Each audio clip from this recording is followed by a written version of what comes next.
atividade N1, a gente vai adentrar o ativo e sua mensuração, onde nós vamos absorver um aspecto mais relacionado que é a parte mais matemática da disciplina, tá? Até lá a gente vai ver alguns quesitos mais teóricos mesmo, certo? Aqui também se limita a isso. Então, quando vocês entraram lá no primeiro período, vocês tiveram uma disciplina e especifica basicamente a contabilidade básica, né? Então, lá vocês vão aprender o conceito de um ativo, o conceito de um passivo, patrimônio líquido, receita, despesa. E dentro desse processo também posterior, vocês vão começar a aprender o débito, o crédito, por meio dos balanços sucessivos, né? Os balancetes de verificação, enfim. Aqui, a gente já tem uma percepção um pouco mais aprofundada sobre a essência que se caracteriza o passivo. Então, o passivo, ele não é simplesmente a denominação de obrigação, né? Mas comumente a gente vê por aí, inclusive em diversos autores muito famosos, essa simples percepção, né? Por exemplo, aqui o Eudícibus, né, o sinônimo de exigibilidade, uma obrigação. Então, normalmente a gente vê esse tipo de conceituação, principalmente em bibliografias que são um pouco mais antigas, né? Vamos colocar aí de 2012, 13 para trás, tá? Então, se você pegar um livro de aproximadamente uma década para trás, a gente vai ver muito esse tipo de caracterização. Mas mesmo assim, em alguns livros atuais, a gente ainda encontra esse tipo de especificação. Talvez porque quando a gente trata didática de aula, a exemplificação, né, de tratamento como uma exigibilidade ou uma obrigação é mais fácil para entendimento do aluno. Mas hoje a gente já tem um sentido muito mais amplo no que se refere ao passivo, que a gente vai ver daqui a pouco, que foi introduzido pela contabilidade internacional, que a gente ainda vai falar muito na fase sequencial atividade N1. Então, a gente tem aí alguns conceitos, né? Eu separei aqui 3 autores, que são algumas referências da área contábil, onde eles trazem a significação de passivo. Então, por exemplo, aqui o Antônio Lopes de Sá, ele fala que o passivo é a expressão quantitativa do patrimônio que representa a riqueza de terceiros que serviu de fonte para a formação da substância patrimonial. Então, aqui ele já, além de trazer esse aspecto de uma obrigação, ele traz um pouquinho a caracterização do passivo de uma maneira diversificada, né? A gente sabe que do lado direito ali do passivo, né, da gente olhando ele, a gente tem o passivo na parte de cima e o patrimônio líquido na parte de baixo. Quando ele fala que representa a riqueza de terceiros, ele quer dizer porque na parte de baixo, que é onde se encontra o patrimônio líquido, e, por exemplo, face à entrada do capital social, nós temos ali a riqueza da pessoa, né, da própria organização, para aplicação na empresa, né? Nesse caso, quando a gente trata do passivo, essa caracterização de obrigação na parte de cima se refere à riqueza de terceiros, por exemplo, como um empréstimo no banco. Então, você tem uma obrigação com terceiros. Já na parte de baixo, que se refere ao patrimônio líquido, a gente tem a riqueza própria, né, do investimento para a abertura daquela empresa. Já o famoso aí, né, Eliseu Martins, um autor referência aí na área de contabilidade, ele fala que o passivo é um resultado econômico a ser sacrificado no futuro em função de uma dívida ou uma obrigação contraída perante terceiros, né? Então, aqui ele também não deixa de citar essa especificação de que um passivo se trata de uma obrigação contraída perante terceiros.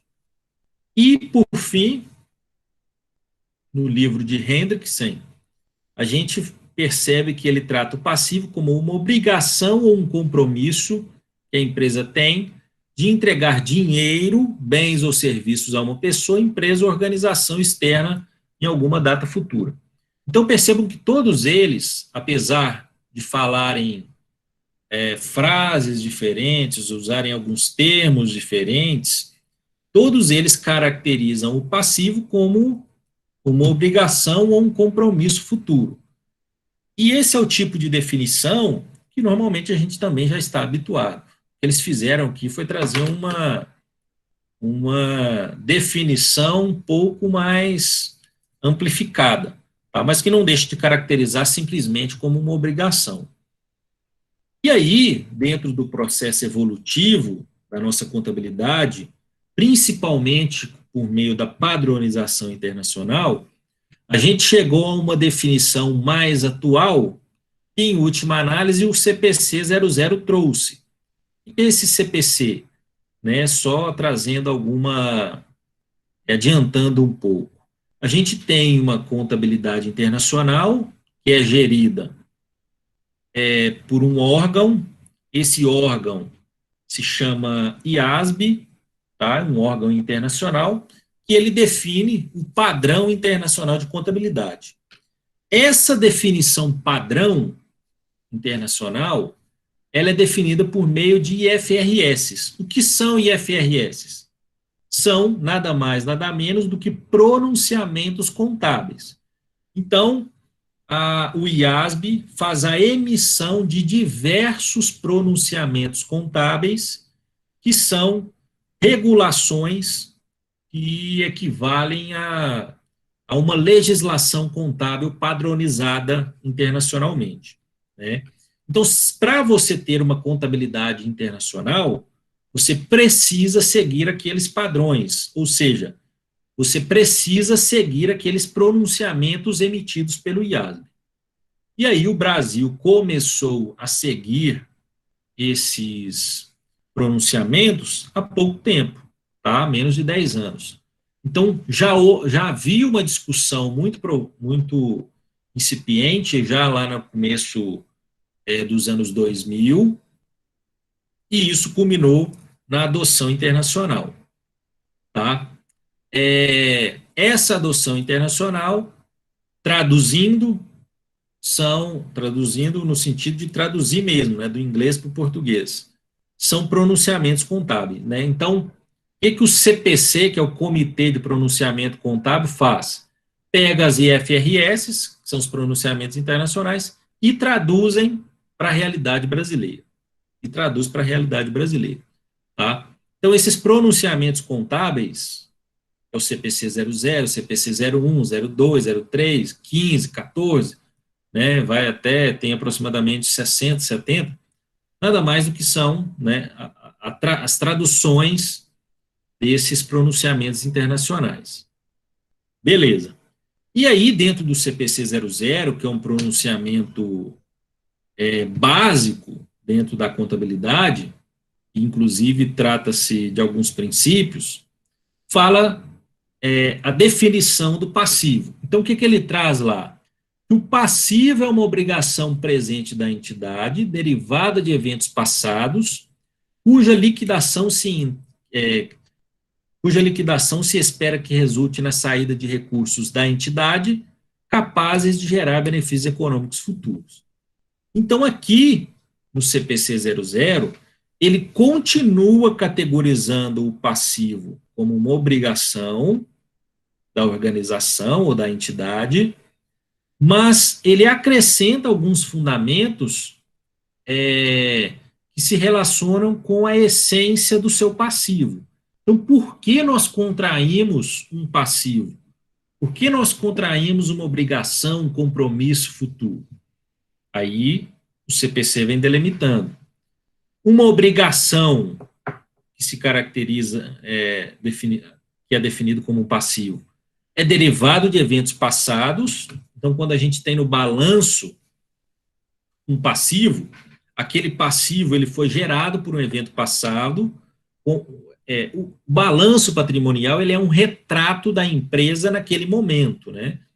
Então, se eu tenho um balanço do dia 31/12, eu tenho uma obrigação ali constante, que é resultado de um evento passado, né? Que pode ter sido, por exemplo, em outubro, maio, até dezembro, até no dia 31 de dezembro, mas após o lançamento, né, aquela situação já se torna passado. Então, aquela obrigação é derivada de um evento passado, cuja sua liquidação ou seu pagamento se espera que resulte da saída de recursos da entidade, ou seja, você vai substituir aquele passivo por outro, ou por um ativo, ou por um PL. E aqui vem a parte mais importante: capazes de gerar benefícios econômicos futuros. Então, qual que é o sentido aqui?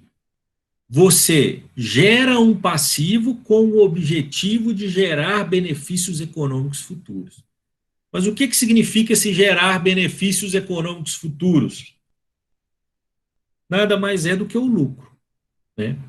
Então, quando a gente tinha a conceituação simplista de que o passivo é simplesmente uma obrigação, a gente perdia um pouco a noção de que aquela obrigação tem um objetivo final, que é o lucro, tá? Então, por exemplo, eu contraio um financiamento por meio da aquisição de uma máquina, e eu espero que o pagamento dessas parcelas, dessas obrigações, né, que foram por meio daquela máquina, vão resultar benefícios que aquela máquina vai trazer para mim, que vão me ajudar a ter um lucro maior naquele período que eu almejo, tá? Então, o passivo, ele tem uma essência muito maior do que simplesmente caracterizar ele como uma obrigação, tá? E aí, caso vocês vejam, por exemplo, uma questão fundamentada nisso, o passivo é uma obrigação que, na verdade, que se espera que no futuro ele gere benefícios econômicos futuros, tá? Você contrai um passivo para isso. Essa é a definição, vamos dizer assim, mais atual que a gente tem de passivo, e que é a definição legal, praticamente. E aí, dentro do passivo, todos vocês já sabem também, a gente tem uma separação clássica de dois grupos, né? O passivo circulante e o passivo de longo prazo. Qual que é a diferença? Vocês também já devem ter cansado de saber. Uma é de curto prazo e uma de longo prazo. Basicamente, há uma categorização aí, e circulantes são aquelas que têm até 12 meses, né, ou até um ano, e a exigível de longo prazo superior a um ano. Então, se você tem uma dívida, um parcelamento que tem 30 períodos, por exemplo, que equivale a 5 anos, você tem o exigível a longo prazo. Aí temos alguns exemplos, mas isso aqui acho que vocês já devem ter visto bastante. Além disso, o Eudícibus, ele fala que a definição do passivo ele passa por uma interpretação também mais ampla, porque ele fala que, além dessas exigibilidades, né, você falar que é só uma questão simplista, legal, né, quando eu faço isso, eu tenho uma interpretação um pouco restrita, tá? Porque existem outros tipos de exigibilidades e não necessariamente eu tenho uma mensuração explícita, ou uma mensuração que eu tenha o valor exato, tá? Por exemplo, a gente trabalha com algumas contas do passivo de provisão. Aquela provisão não necessariamente vai se executar até o final do ano, de maneira integral. Às vezes pode ter uma variação, tá? E aí, quando ele fala que a gente tem uma interpretação restrita, ele fala que essas contas também precisam ser efetivadas ali, tá? Então, algumas provisões devem ser consideradas. A gente vai ver daqui a pouco que isso chama um passivo equitativo. O que significa? Eu sei que ele acontece, mas eu não tenho valor definido. Por exemplo, se a empresa tem uma política de garantia sobre o seu produto, ele vai ter aquele passivo em algum momento. Isso é óbvio. Algum produto pode sair danificado. E às vezes ele tem uma média histórica disso. Mas ele não sabe qual o valor exato que ele vai gastar com esse tipo de garantia, né? Aí a gente vai trabalhar com um tipo de provisionamento. E aí, dentro desse aspecto, o Dícibus vai trazer para nós que normalmente os fatos, né, já ocorridos são pagos no momento futuro, contudo, existem algumas exigibilidades que a gente não tem esse valor exato, que era o que eu exatamente estava acabando de falar. E aí a gente precisa emitir algum tipo de fato gerador, exatamente quando a gente faz os cálculos de provisão. E dentro desse aspecto, há uma prática comercial muito comum em cima disso. Então, que basicamente fez uma explicação que eu havia acabado de falar sobre o tipo de provisionamento. E também. E dentro desse tipo de especificação, existe essa separação da obrigação presente do compromisso futuro. E aqui eu trouxe uma exemplificação do que se refere, por exemplo, na contabilidade pública. Porque lá na contabilidade pública, talvez a gente tenha uma definição um pouco mais clara sobre esse tipo de aplicação.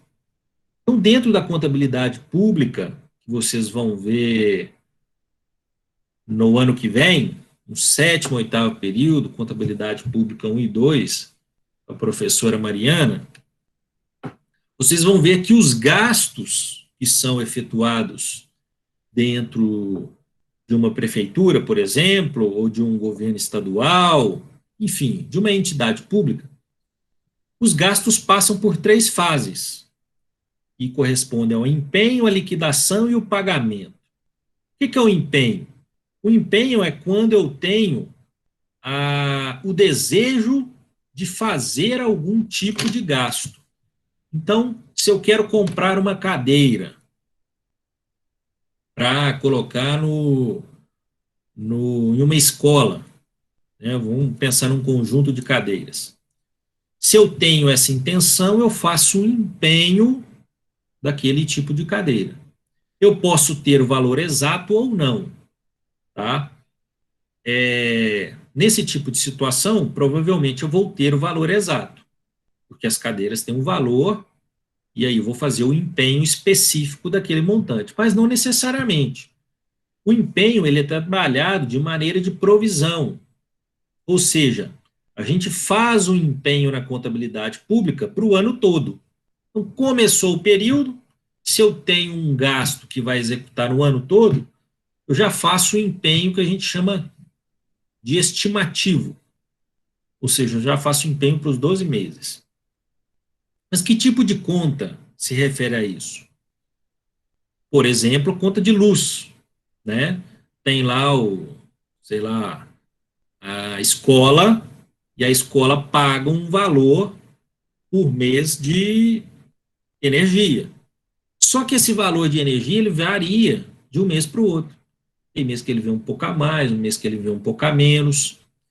Julho, por exemplo, que é um mês de período de férias, vai vir mais barato, pelo menos há uma intenção disso, assim como janeiro e dezembro.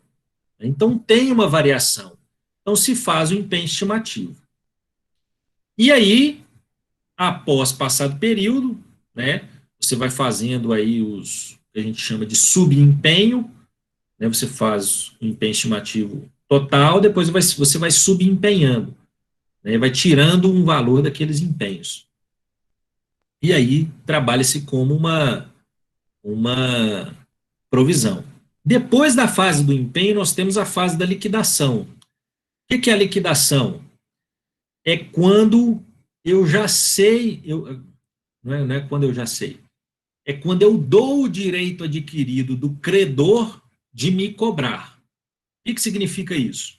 Se eu tenho aqui no empenho a intenção de comprar uma cadeira, ou um conjunto de cadeiras, na liquidação é quando essas cadeiras são entregues, né? Então, entregou a cadeira, eu liquidei o empenho, certo? Então, aqui nesse momento, eu dou o direito adquirido para o credor me cobrar, porque ele já me entregou o produto ou já ofertou o serviço, certo? Então, tanto que a gente costuma falar que não existe a possibilidade de você cancelar uma liquidação. Né? Imagina, já entregou a cadeira ou já ofertou o serviço, não tem como. A não ser que seja uma devolução, mas é mais difícil disso acontecer.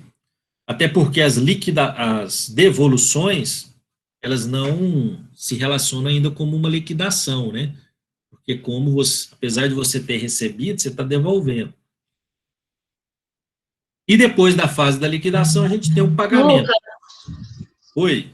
você poderia explicar o que seria o empenho novamente para mim, por favor? Claro. Vamos lá.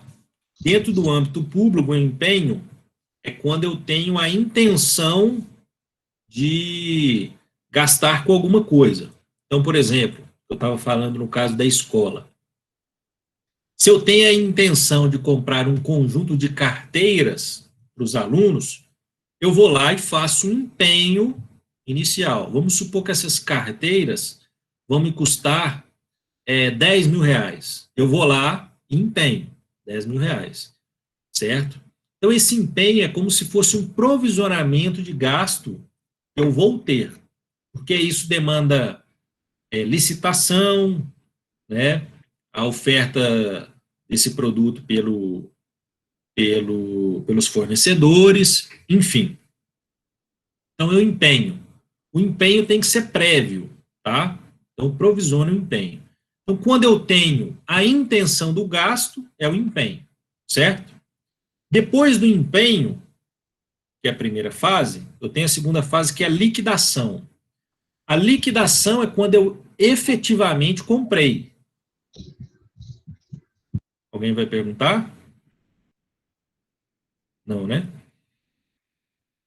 Então, a liquidação é quando as carteiras chegaram na escola. Né? Aí, normalmente, tem lá um servidor que vai lá e liquida aquelas cadeiras. O que isso significa?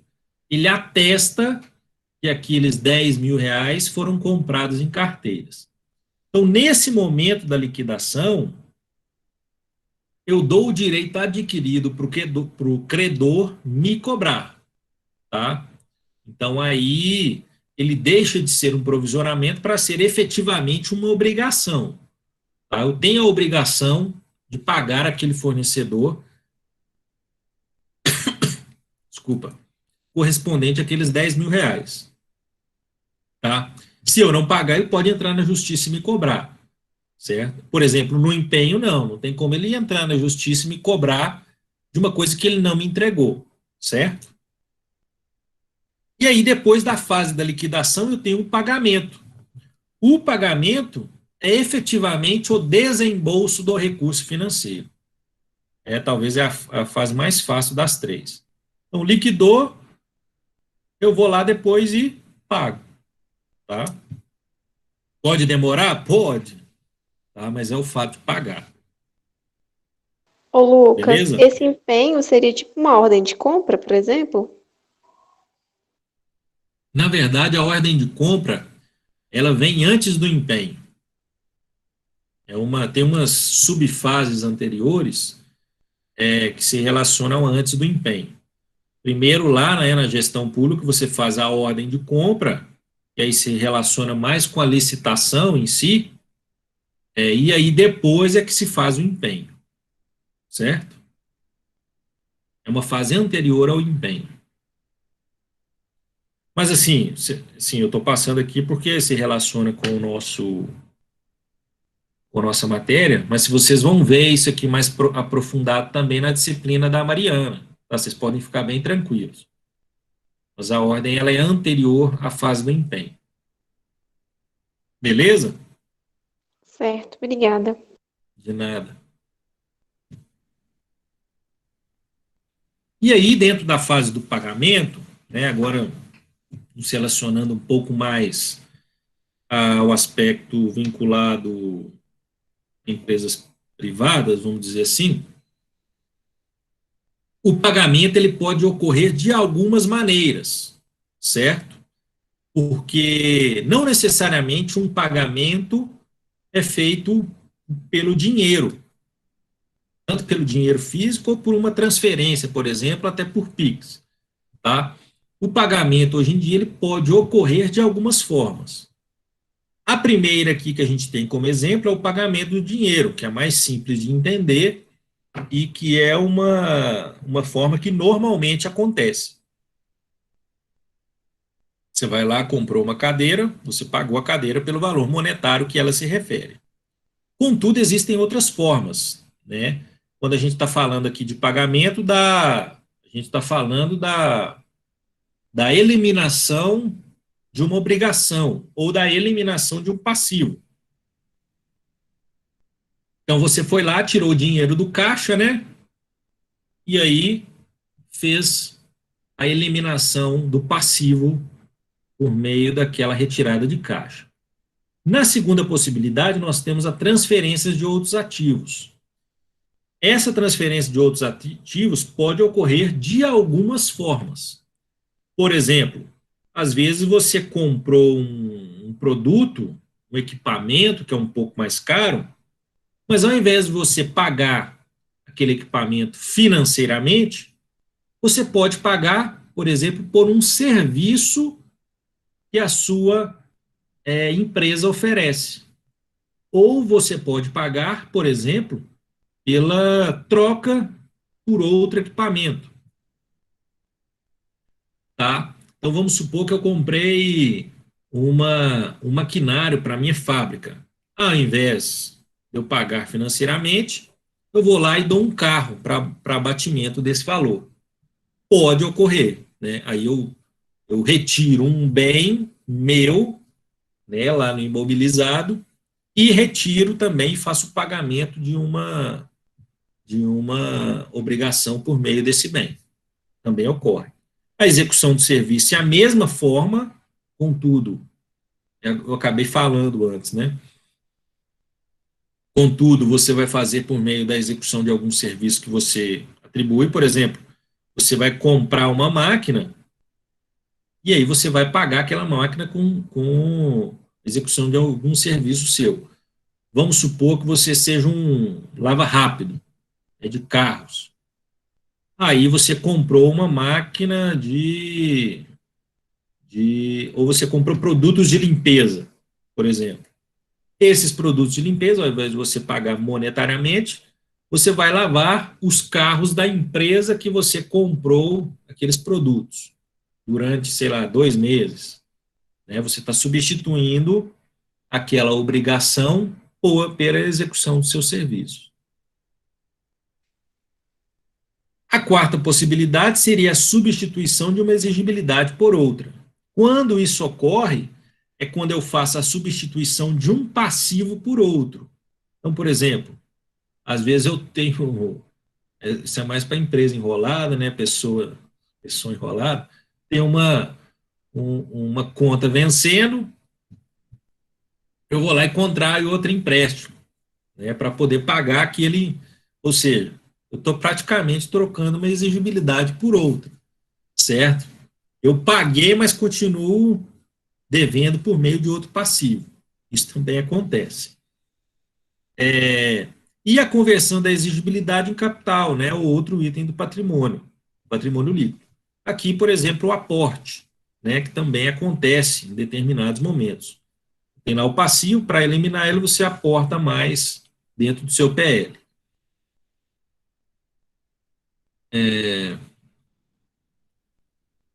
Isso aqui já falei.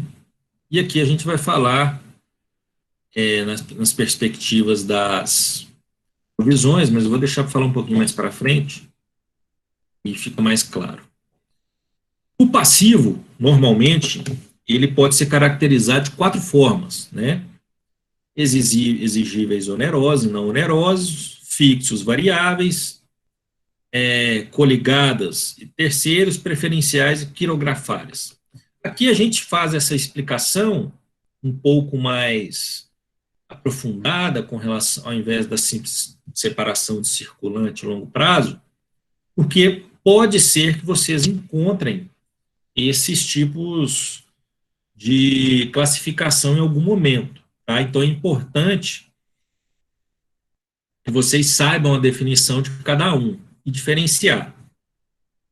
Exigível oneroso e não oneroso, a princípio parece, né, uma palavra difícil de entender, mas basicamente são questões simples. Exigíveis onerosos são aqueles que se referem à parcela de juros e encargos bancários. Né? Então, tem, por exemplo, os empréstimos, aquela parcela que se refere aos juros e encargos bancários, são exigíveis onerosos. Já a parcela que se refere a exigíveis, a classificação, aliás, se refere a exigíveis não onerosos, obviamente, são aquelas outras. Salários, fornecedores, né? Aqueles passivos vinculados, que não estejam vinculados a esferas mais financeiras, vamos dizer assim. Então, basicamente isso. Oneroso diz respeito a questões bancárias e não oneroso às partes internas da organização, né, que não se referem aos onerosos, os outros. Fixo e variável, acho que a gente está vendo isso muito bem lá na disciplina de contabilidade de custo, e que lá, inclusive, nós vamos aprofundar um pouco mais no segundo semestre, essa questão do fixo e do variável, quando a gente for ver um método de custeio direto ou variável, né, depende da mesma definição, mas basicamente os fixos são aqueles que não se alteram ao longo do tempo, ou de acordo com o volume, e os variáveis são aqueles que efetivamente mudam de acordo com o volume, ou com o tempo, tá? Então, por exemplo, aí aluguel, né, o clássico, e aqui os impostos. Quanto mais você produz, por exemplo, ou vende, maior é o imposto pago. E não, tem essa e mais um. Exigíveis coligados e de terceiros, também é de simples entendimento.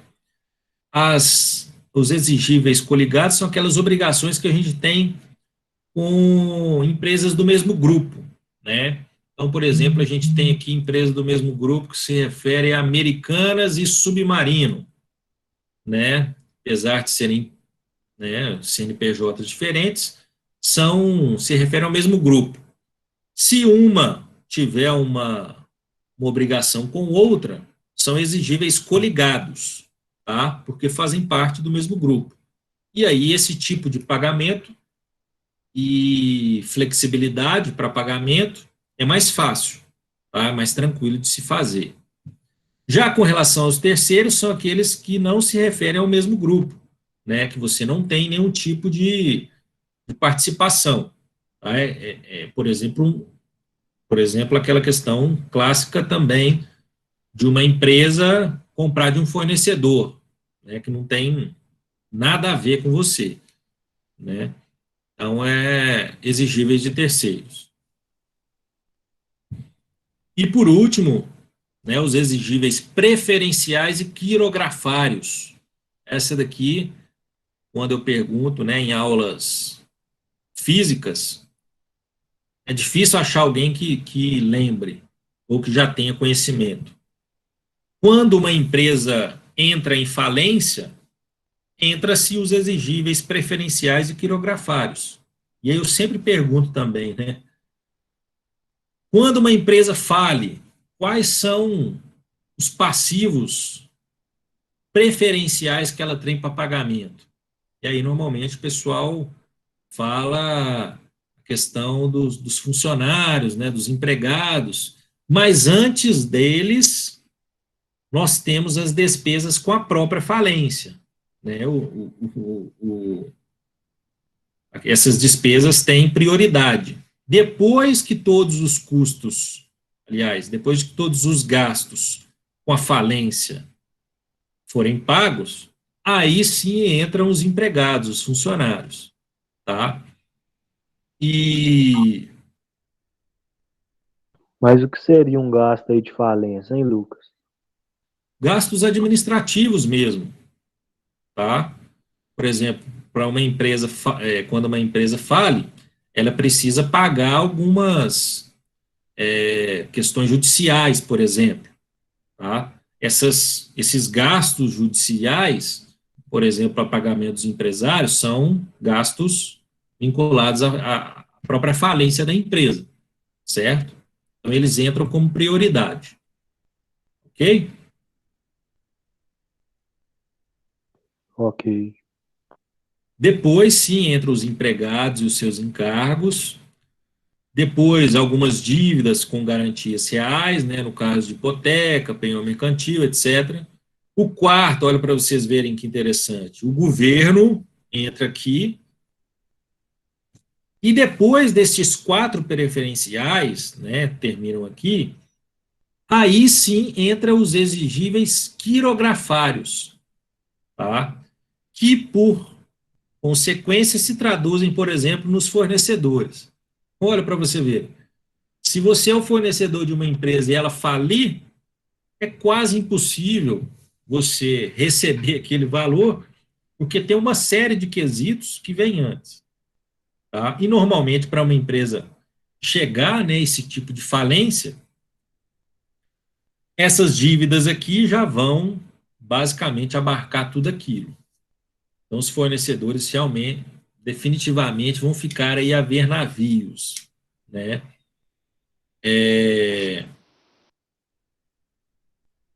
Alguém ia falar? Ô, Lucas, mas, por exemplo, por que desse jeito? Por exemplo, os empregados, os fornecedores, por que é feito dessa forma, essa divisão? É por A, causa legis... da... Não, a legislação brasileira que determina assim. Eu não Não tenho é o por número causa de... se, por exemplo, se for entrar na justiça, não é por isso não, é porque já está determinado, é isso? Exato, já é determinada. A legislação brasileira já define que caso uma empresa entre em falência, a ordem de pagamento entra nessa forma, entra dessa maneira. Normalmente, quando uma empresa entra em falência, ela tem um passivo descoberto. O que seria isso, passivo descoberto? É quando o meu passivo que eu falo, passivo sem o PL, tá? É quando o meu passivo é superior ao meu ativo. Ué, mas isso pode acontecer? Pode. Então, vamos supor que eu tenho no meu ativo ali, considerando todas as contas, desde caixa até o imobilizado, né, que eu poderia vender, por exemplo, para pagar uma dívida. Vamos supor ali que eu tenha 10 mil reais de ativo, né, só para simbolizar. E aí o meu passivo é de 15 mil. Bom, mas como que isso acontece? Não vai bater nunca. Vai bater, você sabe por quê? Porque os 15 mil, eles adentram ali no PL que está 5 mil negativo. Então, olha para vocês verem, meus prejuízos acumulados estão ali na ordem de 5 mil negativo. Tá? Então, esse tipo de situação é um passivo descoberto. O que é o passivo descoberto? Se eu conseguir transformar todo o meu ativo em valor monetário, ou seja, 10 mil reais, eu não consigo bancar todo o meu passivo. Então, se a empresa fechar hoje, eu vou ter 10 mil para poder pagar 15. falência, né? Enfim, é exatamente isso que acontece com as organizações. Quando elas entram nesse estado, os 10 mil reais vão ser pagos nessa ordem, tá? Primeiro despesas com a falência, depois os empregados, dívidas reais, governo, e aí o que sobrar entra como exigível quirografário. No caso, por exemplo, estão os fornecedores, certo? Deu para entender um pouco? Deu. Beleza. Tá? Então, exigível. Então, se nós temos essa ordem, né, desses 4 pontos, e aí o resto são exigíveis quirografários. Então, quando vocês verem esse termo, significa isso. Exigíveis quirografários são os passivos que ficam para o final, para pagamento em caso de falência. Tá? Ô, Lucas, Pois não. quando a empresa declara recuperação judicial, ela já está tendo as despesas com falência ou ainda não? O processo de recuperação judicial é um pouquinho anterior a isso, né? Porque ela é como se fala assim, ela tem tanta dívida que ela fala para o governo, não vou conseguir, mas eu tenho um projeto aqui dentro de recuperação judicial, eu vou tentar me reerguer, né? Então ela apresenta um projeto, então, vou fazer isso, mas me dê uma folga para mim poder bancar essas dívidas depois. É basicamente isso que funciona.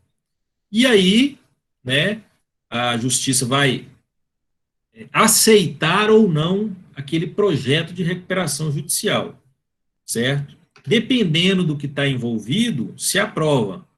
Por exemplo, casos de empresas que têm 10, 15 mil, 20 mil funcionários, normalmente aceita-se esse processo de recuperação judicial para tentar reerguer aquela organização, tá? Mas ali sim, né, se caso, por exemplo, não for aceito o processo de recuperação, já começa a se enquadrar ali as despesas com falência, tá? E eu falo isso porque meu pai trabalhava numa empresa, não vou falar o nome dela, mas era uma empresa de cerâmica, ele é um representante comercial e ele trabalha para algum conjunto de empresas do ramo de material de construção, né? E o forte dele é cerâmica, piso, né, revestimento. E aí ele trabalhava nessa empresa como um representante. E o representante comercial, ele não é definido na nossa legislação como um empregado. Ele é uma pessoa jurídica de um caráter diferente de um empregado. Olha para vocês verem. Chegou em determinado momento que a empresa quebrou. Ela quis entrar em recuperação judicial, só que essa recuperação judicial não foi aceita. Então, ela efetivamente faliu. Tá? E aí, entrou-se nessa ordem aqui, né, dos gastos preferenciais, dos exigíveis preferenciais, e ele ficou a ver navios. Tá? Ele não recebeu nem o que ele tinha trabalhado no mês. E não vai receber nunca. A empresa faliu. Tá? Ela está aqui, junto com os fornecedores. Isso aí eu acompanhei um pouco mais de perto, que eu fiquei curioso. Tinham vários bancos aqui, a empresa foi pegando empréstimo do Itaú, do Bradesco, e foi virando uma bola de neve em cima do outro, uma coisa em cima da outra, e acabou que quando vendeu praticamente todo imobilizado que ela tinha, nem os próprios bancos conseguiram receber. Tá? Ela efetivamente faliu. Mas é nessa ordem. Não sei se eu respondi o que você perguntou, mas está respondido? Respondeu sim, obrigada. Beleza, de Ô, nada. Lucas, você pode voltar só um pouquinho para mim, porque eu estava anotando, aí sabe aquela parte que você fala das formas de pagamento? Eu não consegui acompanhar um que você falou de ativos. Isso Acho que é aqui, aí. Isso.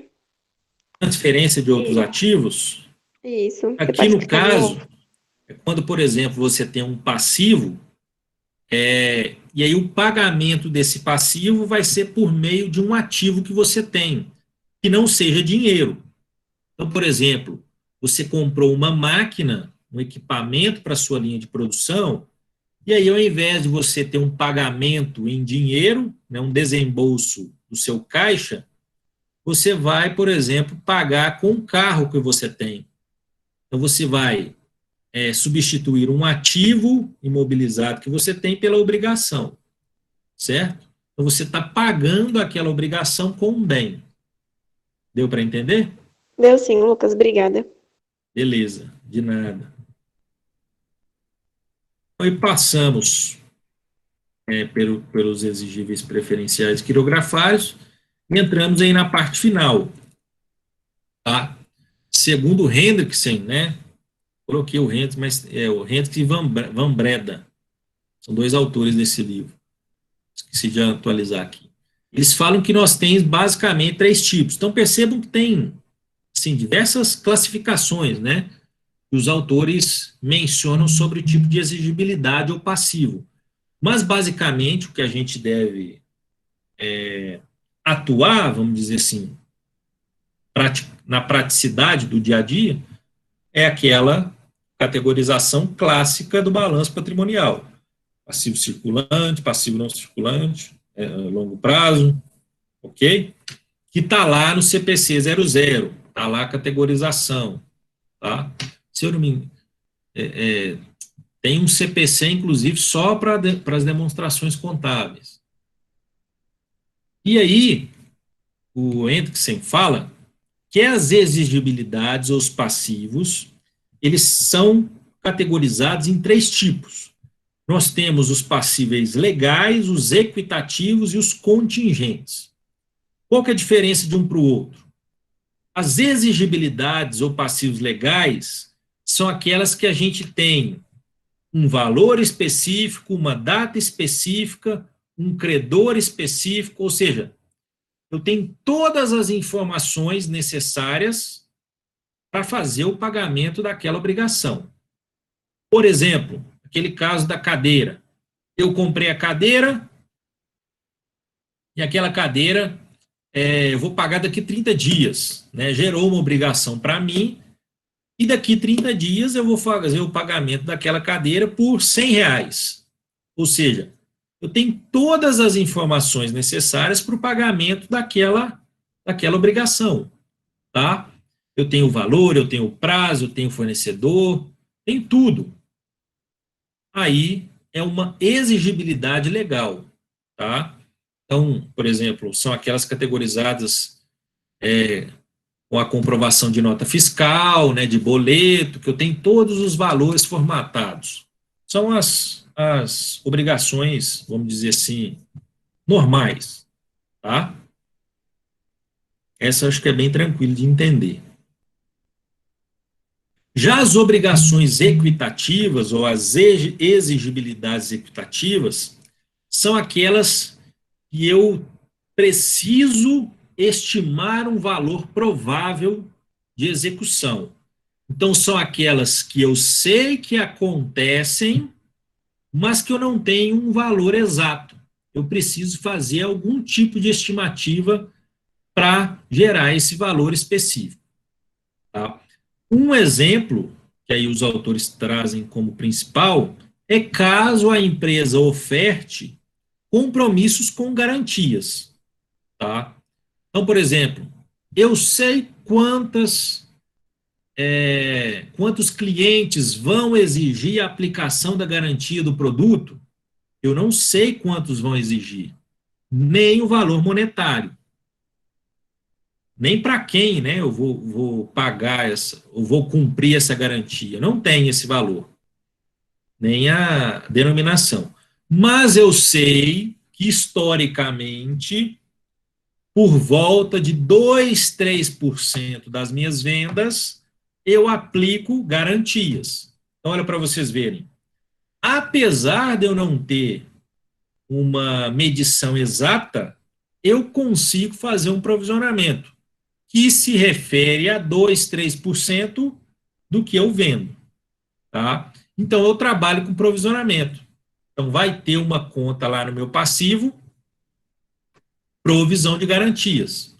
Assim como tem, por exemplo, provisão talvez seja mais comum para vocês, né, para quem trabalha, provisão de 13º, provisão de férias, né, questão de folha de pagamento. Normalmente a gente vê isso mais fácil nos balanços. Mas aí, se a empresa trabalha com garantia, é um passivo equitativo. Eu tenho um valor provável estimado, mas ele não é fixo. Não quer dizer que vai ser aquele valor, tá? É uma estimativa. Então, esse tipo de exigibilidade é categorizado como equitativo. Então, é legal. Pode falar. Ô, Lucas, tem outros exemplos sem ser esse da garantia? Tem esse da garantia, esse, por exemplo, do 13º. Eu tenho lá os funcionários, né? Hoje, às vezes, eu tenho uma exatidão, ó, vai ser tanto de 13º. Mas pode haver uma rotatividade de funcionários que esse valor vai mudar, tá? É o tipo de possibilidade também que acontece, certo? É, por exemplo, se o funcionário saísse antes também do previsto? Não. Também, às vezes, eu posso ter um provisionamento, esse também é bem clássico, como é que fala? Nossa, fugiu o nome agora. Tinha um exercício que eu passava para vocês dos clubes de futebol, e está lá o provisionamento de despesas de gastos judiciais, né? Normalmente, eu não tenho o valor exato, mas aí tem, por exemplo, o princípio da prudência, né? E aí eu posso perder de tanto a tanto. Aí eu faço o provisionamento do maior valor. Então, gastos judiciais, por exemplo, trabalhistas, também se enquadrariam como uma exigibilidade equitativa. Eu não tenho o valor, mas eu posso estimar. Certo? Certo, obrigada. Beleza, de nada. Então, são exigibilidades equitativas, né? Então, eu ia falar, é diferente da legal, que eu tenho todas as informações necessárias, certo? Então, ela tem uma diferença de categorização. E aí, por fim, nós temos a exigibilidade contingente, né? É como se a gente estivesse subindo uma escada de probabilidade ou de mensuração sobre o passivo. Os passivos os passivos contingentes são aqueles que dependem de algum tipo de ocorrência futura que vai ter algum tipo de desembolso financeiro. Só que eu não consigo mensurar, diferentemente do equitativo, tá? Então, por exemplo, qual o tipo de exigibilidade contingente que eu posso ter? Sempre que eu especifico, eu adentro aqui, eu gosto de exemplificar um dado que a gente tem na contabilidade pública também, que se refere a um anexo que todos os entes governamentais precisam criar, que é um anexo de risco fiscal. O que é um anexo de risco fiscal? Um anexo de passivo contingente. Diferentemente daqui, lá a gente precisa ter um provisionamento. É como se assim, nós precisamos chutar um valor de passivo contingente. Então, aqui no meu município, em Divinópolis, a prefeitura vai montar o quadro de risco fiscal e contabilizar os passivos contingentes, né? O que pode ocorrer de passivo contingente no futuro? É como se a gente trabalhasse com uma mãe de Ná, né? A gente tem que imaginar. Mas aí a gente percebe que dentro da história do município, em alguns anos, historicamente falando, acontecem algumas enchentes. E essas enchentes ocasionam alguns gastos públicos, que são pontuais para aquele tipo de situação. Então a enchente é uma situação contingente. Ela não acontece sempre, mas eventualmente ela pode acontecer, tá? Aí a gente provisiona lá. Passivo contingente, situações de calamidade pública como a enchente. Aí a gente chuta um valor lá. Normalmente a gente coloca R$1 milhão. Isso é um passivo contingente. Tá? Já na contabilidade privada, não há necessidade de você fazer esse provisionamento. Tá? Até porque você não tem como mensurar. Agora, se caso, por exemplo, assim como a prefeitura, é uma situação histórica que há possibilidade de acontecer e você sabe disso, a contabilidade internacional fala que você deve inserir em notas explicativas. Então, olha para vocês verem a importância da nota explicativa. Essa é uma informação relevante. Olha, onde a empresa é localizada é próxima de um rio, por exemplo, né, a linha de produção, e eventualmente, sei lá, uma vez a cada década, acontece uma enchente e, sei lá, invade a empresa. Acontece às vezes. Aí você coloca numa nota explicativa. Tá? A inferência que vai estar explicando isso aí para frente aqui. Então, a exigibilidade contingente, a gente não coloca no nosso passivo. A gente apenas faz a menção numa nota explicativa. Quais tipos de outras exigibilidades contingentes podem ter, por exemplo? Assim, exigibilidade contingente é interessante, pode ser qualquer coisa, né? Pode ser um meteoro, vai cair um meteoro e vai destruir a empresa. Pode acontecer? Pode. Mas isso é muito improvável. Você não vai fazer isso. Não vai colocar isso na nota explicativa. Ser determinadas coisas que têm coerência. Vamos supor que você trabalha com uma plantação de café. E já aconteceu em alguns anos que essa plantação de café é invadida por alguns, qual é o termo que usa? Por algumas pragas. E aí perde-se grande parte daquela produção, né, daquela plantação ali. Isso é um passivo contingente, não tem como você prever isso, certo? Por todas as medidas que você tome, não tem como você prever. E eventualmente isso pode acontecer. Aí sim faz sentido você ter uma nota explicativa falando isso. Tá? E aí seria até interessante se eventualmente, aliás, seria até interessante quando essas eventualidades aconteceram, você citar, inclusive. Tá? Quanto mais completa a nota explicativa, melhor. Certo? Então, passivos contingentes relacionam basicamente a isso. Quer ver outra aqui? Ô, Lucas, esse então não vai para o balanço, só para as notas explicativas, é isso? Exato. Tá? Não há necessidade de você mensurar isso quantitativamente, né, no que se refere a valor monetário, no balanço. Isso não vai. Vamos supor que... Vamos citar um exemplo próximo aqui também. Não sei se tem alguém de lá, mas eu vou falar. Ali em Santo Antônio do Monte tem várias fábricas de fogos de artifício, né? Eventualmente a gente ouve falar que uma linha de produção lá explodiu. Isso é um passivo contingente. Isso não é uma coisa que acontece todo dia. E aí vão ter alguns gastos trabalhistas, né? Sei lá, se alguém se feriu, se alguém morreu, enfim, pode acontecer. É um passivo contingente. Às vezes pode ter uma empresa lá que não tem nenhum histórico, né, de acidente. Mas é uma situação de risco que pode acontecer.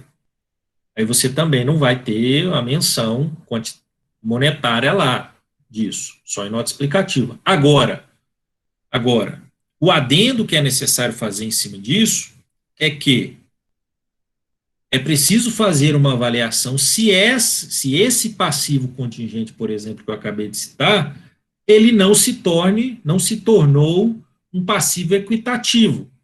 Porque muitas vezes isso pode acontecer. Acidente o acidente aqui acontece, assim, eventualmente. Mas vamos supor que aí você percebe que nos últimos 10 anos, você teve 3 acidentes por ano. tipo, sequencialmente. Aí isso aí deixou de ser um passivo contingente. Acontece com determinado padrão. Então, de certa maneira, você já tem um histórico para poder mensurar. Tá? Inclusive, você já vai ter até experiência, né? Para poder perceber os valores gastos aí nessa questão. Tá? Então, assim, o passivo contingente, essas são essas questões mais aleatórias, mas tomar o cuidado para, caso esse passivo não se torne, esse passivo contingente não se torne equitativo. E aí muda a percepção dele. Beleza?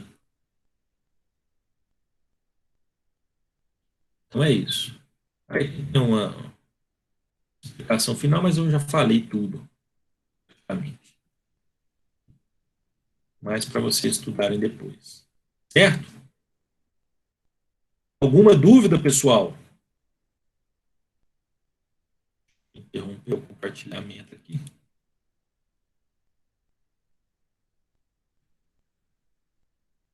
Parar a gravação para não ficar muito grande.